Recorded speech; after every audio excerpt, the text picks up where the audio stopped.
I cheated on my husband with a rich architect while pregnant. I kept lying until he found out with a DNA test and planned a brutal revenge, humiliating me on social media.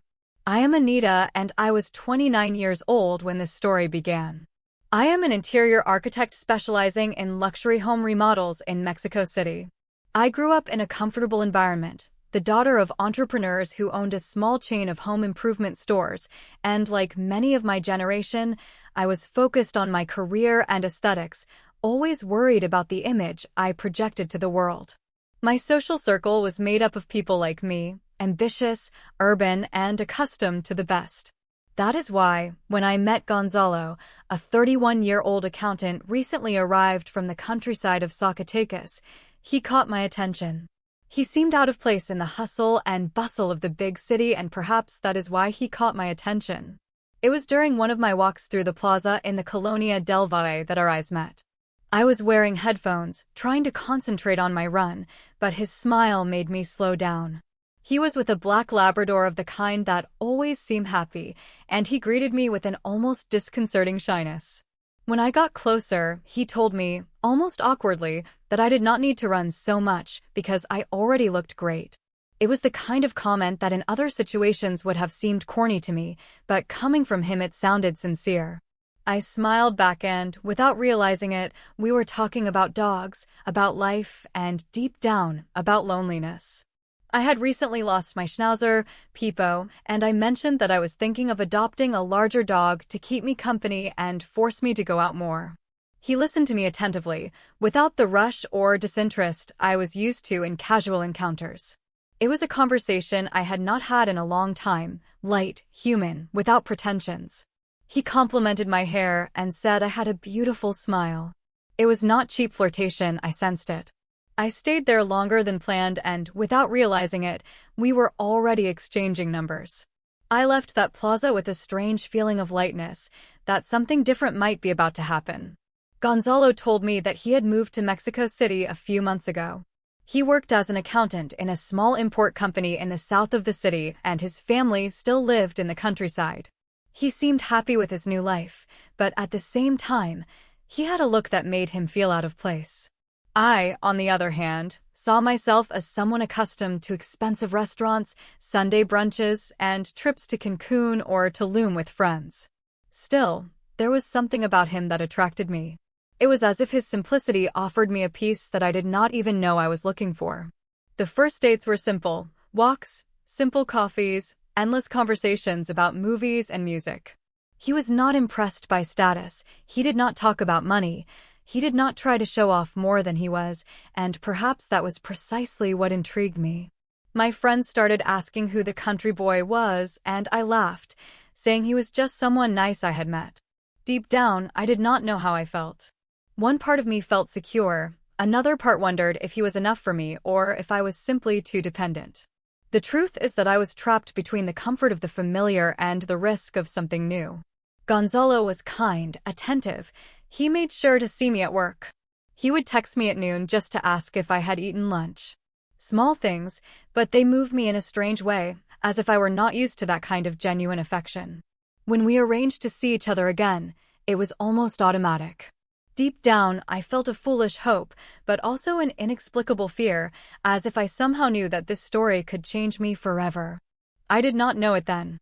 But that seemingly innocent decision, to exchange numbers with a simple man, a stranger to my world, would be the beginning of an emotional roller coaster from which I would never emerge unscathed.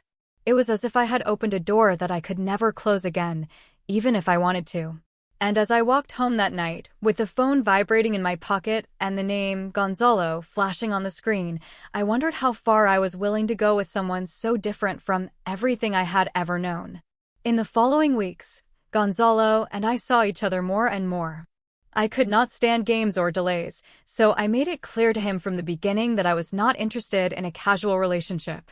He seemed to appreciate my honesty, and, unlike the men I used to date, he did not shy away from the idea of commitment. After almost 3 months of frequent dates, he asked me to be his girlfriend in a simple, almost awkward way, and I accepted. What I did not expect was that he would soon start talking about marriage, as if everything were decided, as if our future together were an absolute certainty. At first, his genuine enthusiasm seemed nice to me. Gonzalo had always been very hardworking and committed, but something bothered me and I could not identify it. His salary as an accountant was modest, very far from the financial reality I was used to. Still, he tried to impress me. One day he showed up with an expensive gift, a ring that, according to him, had cost 70,000 pesos. I am an architect, I know brands and values. I knew he was either lying about the price or had gone into debt to please me. That made me uncomfortable, but at the same time, it boosted my ego. When he proposed to me during a dinner at an elegant restaurant in Polanco, with waiters serving dishes and a breathtaking view of the city, I smiled and said yes. On the outside, the perfect moment. On the inside, I felt an uneasiness that gnawed at me. Something did not quite fit. He tried so hard, but I was still bored, as if I were settling for a life inferior to the one I deserved. I began to wonder if I really wanted this, or if I was simply clinging to the idea of not ending up alone, like so many other women in my circle. Until then, Gonzalo had not met my family. I avoided them because I knew they were the type to judge quickly. My brothers were engineers, my father was an entrepreneur, and my mother was extremely vain. When I finally introduced them during a Sunday barbecue, his discomfort was evident. The sidelong glances, the forced smiles. Gonzalo, with his old-fashioned shirt and quiet demeanor, seemed out of place amidst the conversations about international travel, investments, and new projects. I wanted to protect him, but at the same time, I felt ashamed. It was as if I had brought a worn-out shoe to a gala. From that moment on, something inside me began to change. I tried to convince myself that he was enough, that true love did not depend on money, appearance, or status. But there was a part of me, the one that had grown up in private schools, traveled the world, and always believed I deserved the best, that whispered to me that I was settling for less. And it was this internal conflict, silent and growing, that began to sour what had once seemed sweet. I began to see Gonzalo as a good man, yes, but good. In the sense of being too simple, too small for the world to which I thought I belonged. And still, I went on because a part of me liked that he put me on a pedestal.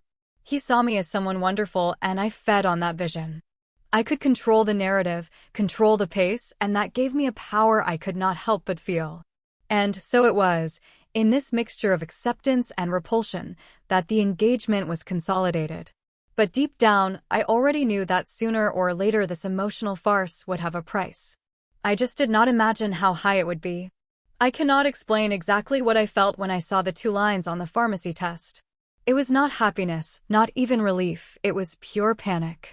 I, with a rising career, an intense social life, and a future I had always imagined as bright, found myself pregnant by a man about whom I was already beginning to have serious doubts. It felt like the ground was disappearing from under my feet. I did not want to be a single mother. I did not want to face the judgment of my friends, my family, the world. And at the same time, I knew there was no turning back. This was happening. When I told him, Gonzalo was visibly moved.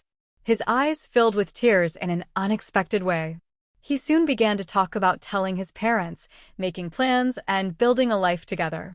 I smiled on the outside, but on the inside, I felt trapped. I cried alone in the bathroom that night, looking at myself in the mirror and wondering how I had ended up in this situation. This was not the script I had imagined for my life. And although I knew it had also been my choice, I felt a dull, aimless anger, as if something or someone had snatched the reins of my own story from me. It did not take me long to insist on getting married. I did not want the pregnancy to be known before making it official. Above all, I wanted to keep up appearances. Deep down, I knew my parents would not accept a pregnancy out of wedlock, and I could not stand the idea of being considered just another careless woman in my circle of friends. Gonzalo, as always, accepted. Even with little money, even without great conditions, he accepted. He suggested something simple, just to make it official, and I accepted. After all, more than a real wedding, I wanted a facade, something that would save me from embarrassment. He began to work harder than ever. He worked overtime, did odd jobs on weekends, all to try to earn money. And I took advantage. I started asking him to do more chores around the house, claiming I was tired or sick. I asked him to pack 2 lunches every day. I share them with a coworker, I said. The truth is, I did not always eat. I did not always share. Sometimes I did not even take the lunches. It was just a way to maintain some control, to force him to try harder for me, perhaps to make me feel less overwhelmed by his decision. I became more and more aware of the abyss that separated us.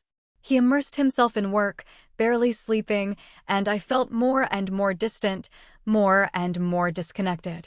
Sometimes I would watch him as he slept on the couch, still in his work clothes, and I would wonder what I was doing, why I was still doing this, why I felt so trapped and yet unable to let go.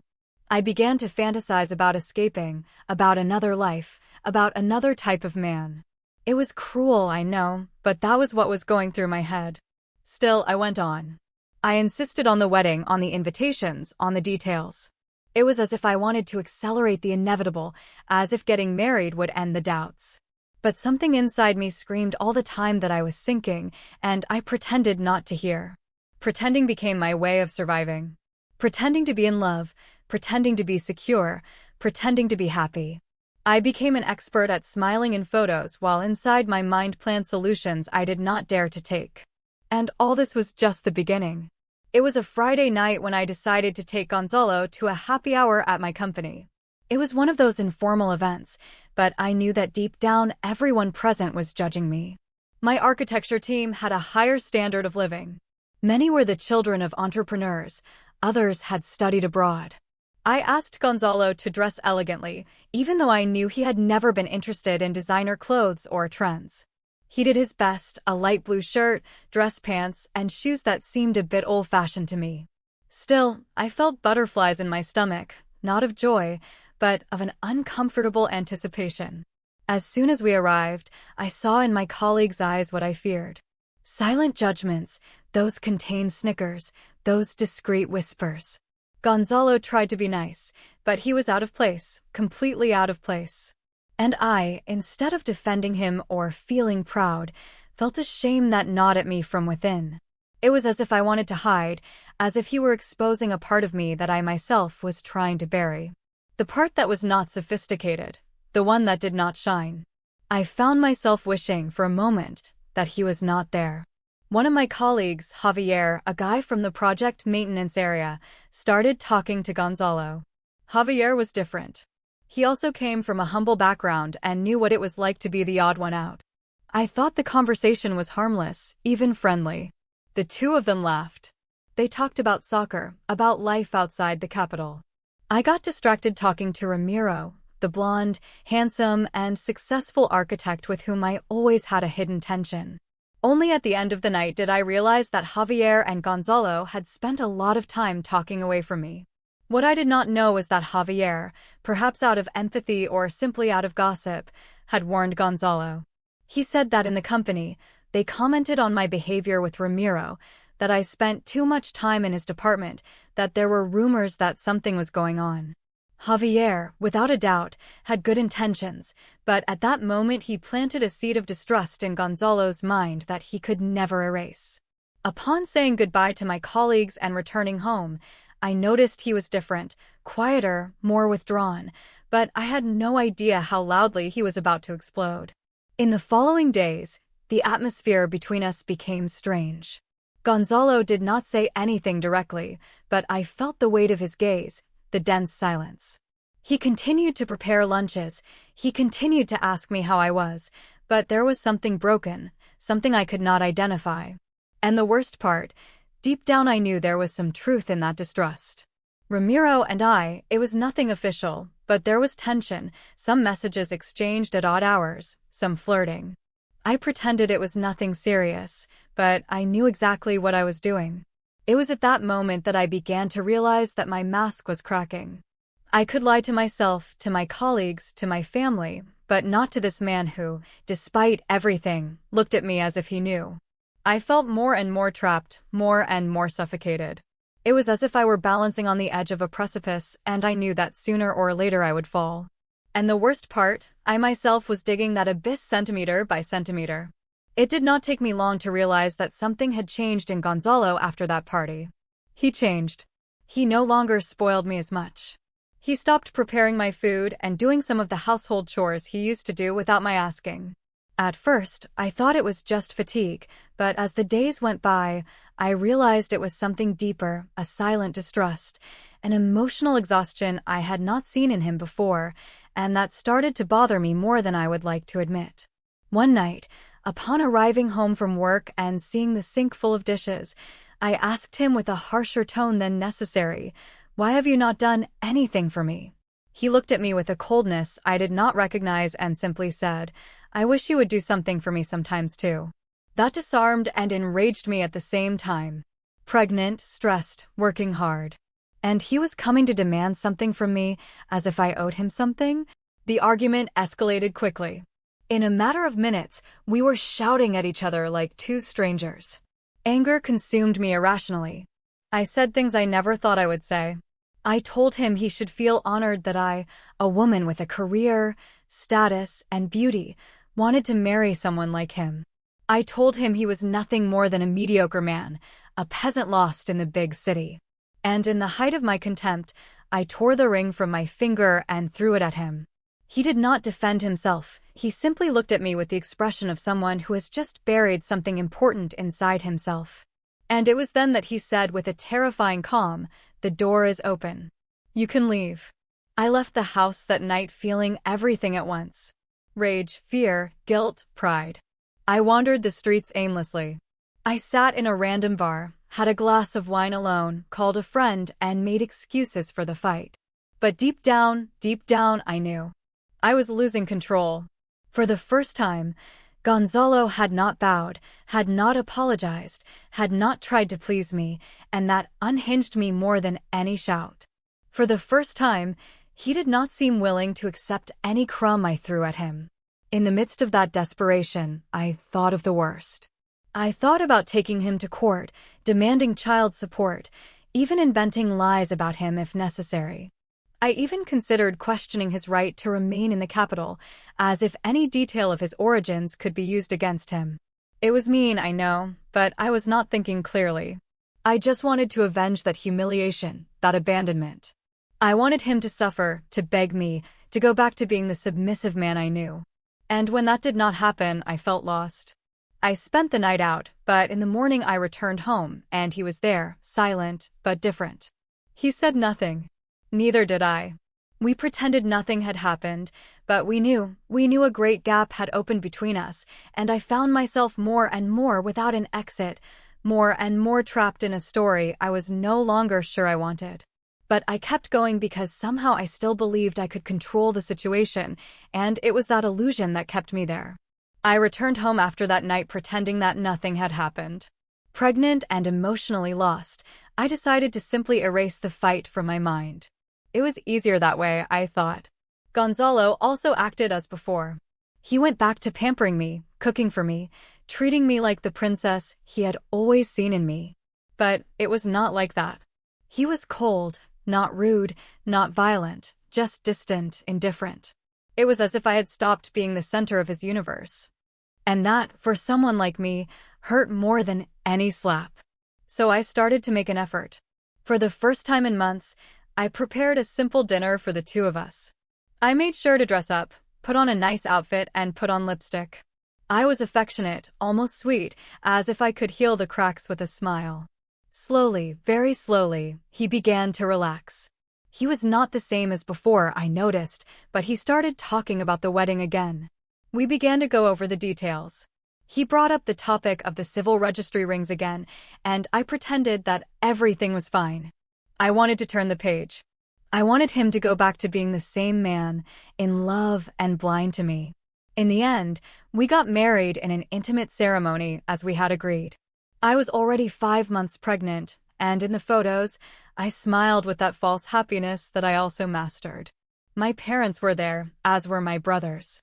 Everyone pretended to be happy, although I noticed the critical glances, especially from my mother, who still saw Gonzalo as a stranger in our world. There I was, dressed in white, pregnant with a man I no longer truly loved, and I felt more like an actress than a bride, but I continued to play the part. I knew how to lie, I knew how to act, and that is what I did. However, as much as I tried to pretend that everything was returning to normal, there was something different about him. I could feel Gonzalo watching me strangely when he thought I was not looking. It was a heavy, suspicious gaze, as if he were always putting together an invisible puzzle. I tried to convince myself that it was all in my head, but deep down I knew he had not forgotten the conversation we had with Javier, nor the tension of that happy hour. And with good reason, because even without having done anything concrete, I remained in contact with Ramiro just by message, nothing serious, or at least that is how I justified it to myself. I began to live in a constant state of anxiety. My days were divided between work at the office, where Ramiro sometimes made advances that made me blush, and nights with my husband, which became increasingly introspective. Sometimes I would wake up in the middle of the night and see him awake, his gaze fixed on the ceiling. He did not ask me anything, he did not resist, but I felt that he was mulling something over, and so was I. I was afraid of being discovered and, at the same time, had a strange desire to be. A part of me wanted everything to explode so I could free myself from this emotional prison I had created, but for now, I continued to pretend. We went ahead with the wedding, the Sunday lunches, the smiling photos on Instagram. On the outside, we were the perfect couple. On the inside, I knew it was only a matter of time before the truth began to leak out. And I, despite all the signs, kept going because I believed in some sick way that I could still control everything. The day our son was born should have been the happiest day of my life, but it was the beginning of my end. As soon as they placed the baby in my arms, anguish overwhelmed me. He was beautiful, healthy, but there was something in the tone of his skin, the shape of his eyes, his light-colored hair that paralyzed me. It was too obvious. He looked nothing like Gonzalo. I tried to cling to the idea that it could still exist, that perhaps genetics was playing a trick on me, but the truth shattered me, and I knew, deep down, that he saw it too. In the first few days, Gonzalo was an impeccable father. He helped us with everything, was attentive and calm, but I noticed his eyes. They were no longer the same.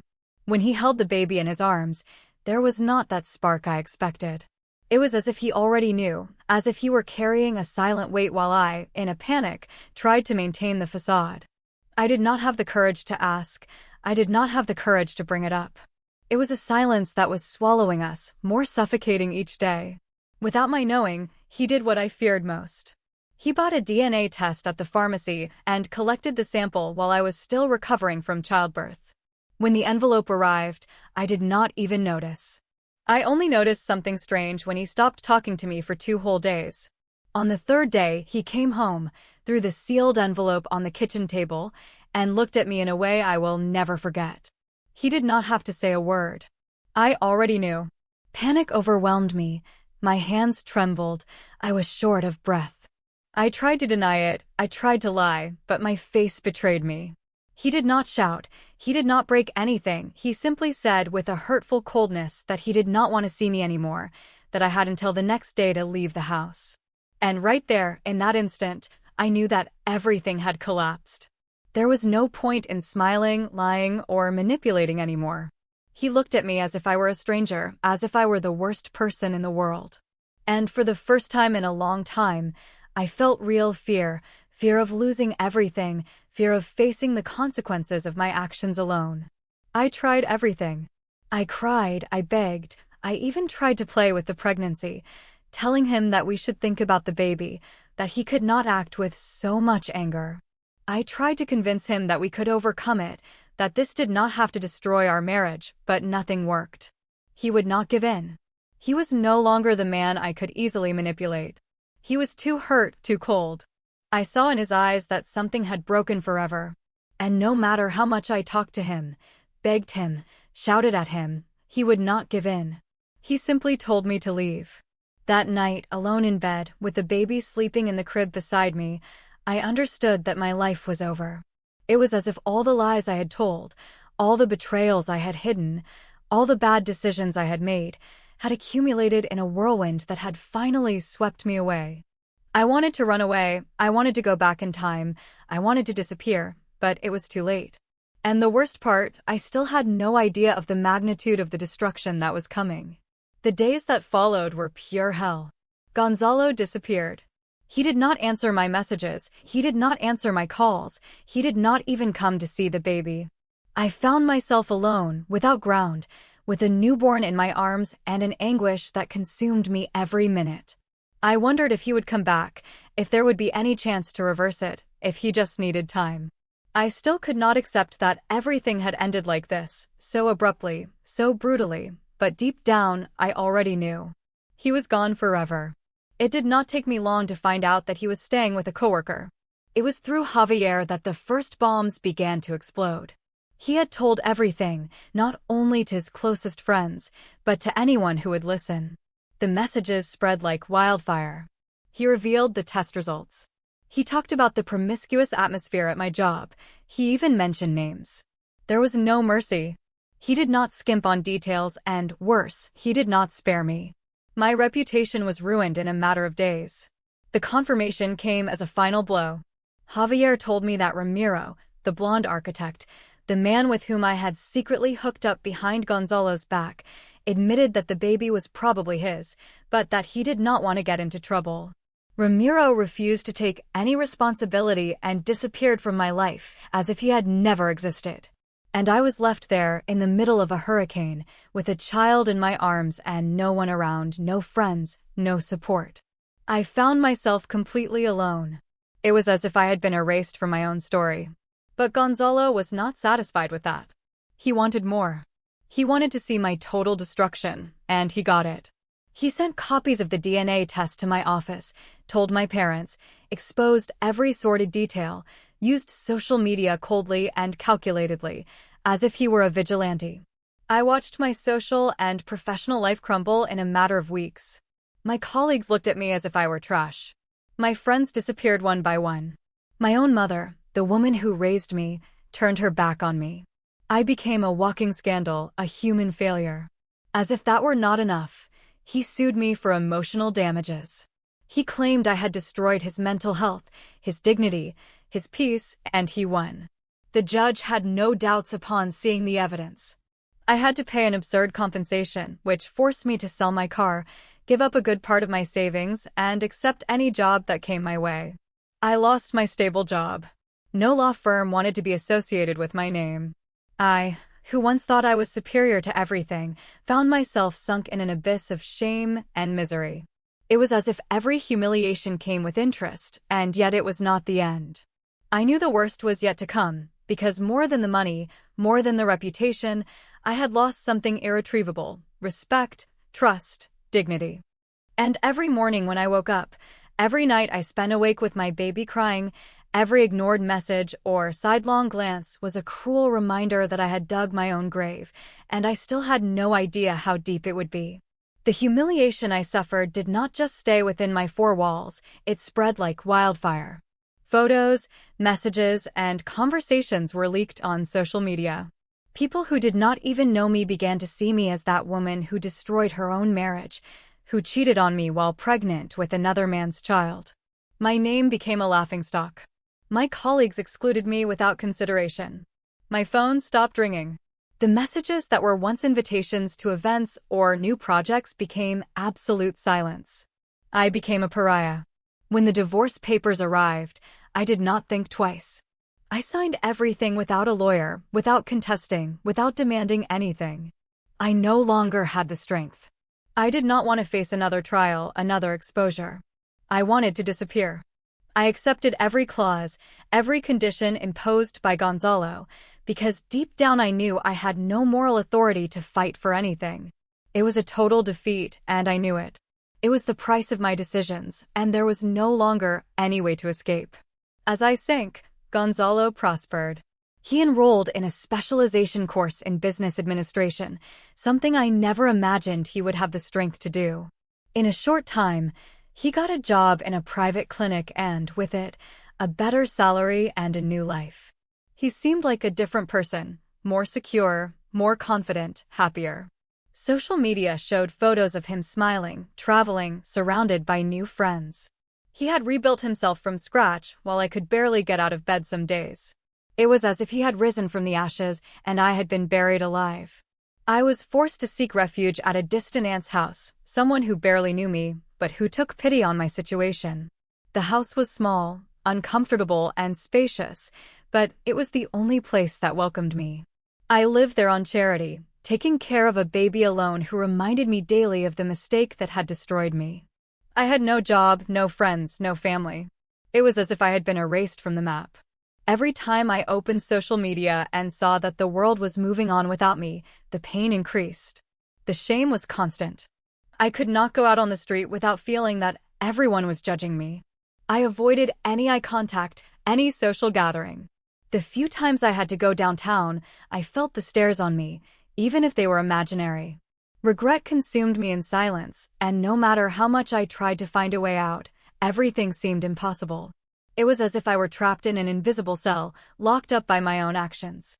And the worst part was knowing that I deserved all this pain. And so my life came to this point, stripped of pride, dignity, and hope. Alone, with a son rejected by everyone. Living on emotional and economic handouts, without a future. I burned all the bridges that existed and now I walk alone among the rubble. Sometimes I wonder, what would have happened if I had done things differently? What would have happened if I had chosen to truly love that man? But the answers no longer matter. The truth is that my fall was so deep that I do not even know if I will ever be able to get up. Leave your opinion in the comments.